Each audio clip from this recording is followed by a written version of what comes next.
महासारथी को नमन।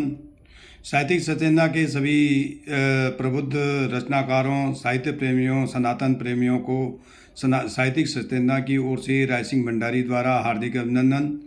जैसा कि आपको पता ही है कि साहित्यिक सचेतना ऐसा मंच है जहाँ पे सनातन धर्म के प्रचार प्रसार के प्रति स्पंज मंच कृत संकल्प है और रचनाकारों के द्वारा नित नई रचना के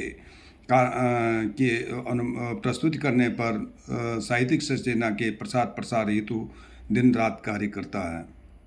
तो आज का जो विषय है वो है कि सनातन धर्म के या धर्म के चार पैर यानी चार सिद्धांत या चार नियम कह सकते हैं। तो जैसे कि आप बहुत बार आप समझ चुके हैं कि सनातन धर्म में हमने एक चित्र अभी भेजा है जिसमें कि धर्म को बैल के रूप में प्रस्तुत किया गया है। यानी बैल जिस प्रकार के चार पैर होते हैं उसी प्रकार से धर्म के भी चार पैर होते हैं। धर्म चार मतलब सत्य, प्रेम, न्याय और पुण्य। तो इस प्रकार से चार युग भी होते हैं उसके और चार वर्ण भी होते हैं। तो इनको आपस में एक दूसरे को हम एक संबंध बना रहे हैं कि जिस प्रकार से धर्म के चार पैर सत्य, प्रेम, न्याय और पुण्य होता है, उसी प्रकार से उसके न्याय वर्ण भी होते हैं ब्राह्मण, क्षत्रिय, वैश्य, शूद्र।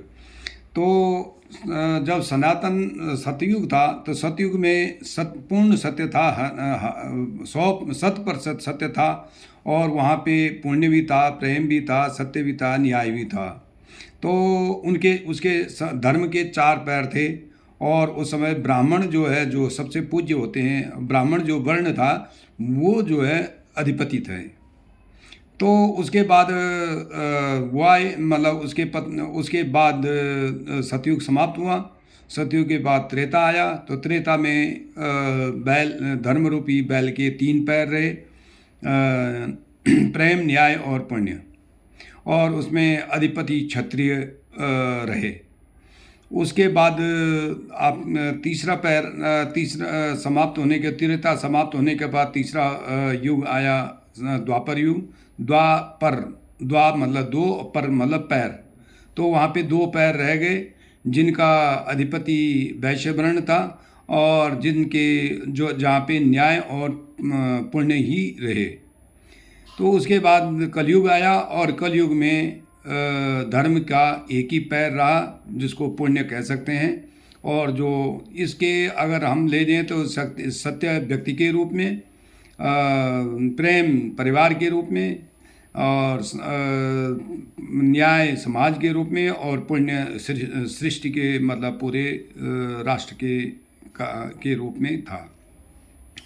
इस चित्र को हम प्रस्तुत करते हैं एक चित्रार्थ करके कि जब राजा परीक्षित जो है अभिमन्यु के जो पुत्र थे, राजा परीक्षित जब वो चक्रवर्ती सम्राट थे, पूरे आर्यवर्त में उनका आधिपत्य था। तो जब वो एक बार शिकार करके जंगल से लौट रहे थे तो रास्ते में उनको एक चांडाल मिला जो उसको एक बैल को हाँक रहा था, जिसका एक पैर पे लंगड़ा के चल रहा था। तो चांडाल उसको कोड़े मार रहा था। तो राजा ने उसको रोका और राजा ने कहा कि भाई ये तुम कौन हो और ये क्यों इसके बैल बेचारे को मार रहे हो। तो उसने कहा, राजन मैं कलयुग हूँ और ये धर्म है। अब इसका कोई हमारे पास यहाँ इस मेरे काल में, मेरे युग में इसका कोई औचित्य नहीं है और इसका कोई कार्य नहीं, काम नहीं है। तो कह रहे भाई ऐसे कैसे हो सकता है। कह रहे जी अब जो सत्य, प्रेम, न्याय और पुण्य था उसके बदले झूठ, घृणा और अन्याय और पाप बड़े होगा। ये चारों न रह करके ये चार दूसरे पैर लग जाएंगे इस पे और ये इन पे चलेगा। धर्म का कोई इसके पीछे पीछे कोई नहीं चलेगा, न इसकी बात को कोई सुनेगा। तो राजा को बहुत गुस्सा आया। उसने उसको मारने के लिए तलवार निकाली। तो उसने कहा, राजन आप ऐसा नहीं कर सकते हैं, ये ब्रह्मा का विधि विधान है और जैसा कि 3 युग विधि के अनुसार, प्रकृति के अनुसार गुजरे, तो ये चौथा युग भी ऐसे गुजर जाएगा और ये मेरा काल है, इसमें मैंने रहना ही रहना। तो राजा ने कहा, भाई देखो, मेरे जीते जीते तू ऐसा नहीं कर सकता, इसलिए तुझे मैं अपने राज्य में नहीं रहने दूंगा। कह रहे, राजन ऐसा तो नहीं हो सकता, लेकिन आप ये बता सकते हो कि मैं किन जगह पे रहूं, बस आप निश्चित कर लो। फिर राजा ने कहा, मेरे यहाँ पे तो ऐसा सदाचार ही है, इसलिए उसको 4 जगह दे दी, मदिरालय, वैश्यालय, स्वर्णालय और द्योतालय। यानी जहाँ पे शराब का है, वैश्या हैं, या जहाँ पे जुआ है, और जहाँ पे ये 4 जगह उनको उसको दे दी। तो स्वर्णालय मतलब जहाँ पे सोने का सोना होगा, जहाँ पे तू वहाँ पे रहेगा। यहाँ पे क्या होगा, आपको एक साइंटिफिक देखने जाए कि जहाँ पे ये चारों चीज़ें होंगी, वहाँ पे न तो सत्य होगा, न तो प्रेम होगा, न तो न्याय होगा, न पुण्य होगा। वहाँ पे झूठ चलेगा, असत्य चलेगा, और घृणा चलेगी, यानी हिंसा चलेगी, या वहाँ पे झूठ पाप चलेगा, और वहाँ पे अन्याय होगा। तो इसलिए उसको कह दिया तुम इन 4 जगह पर रह जाओ।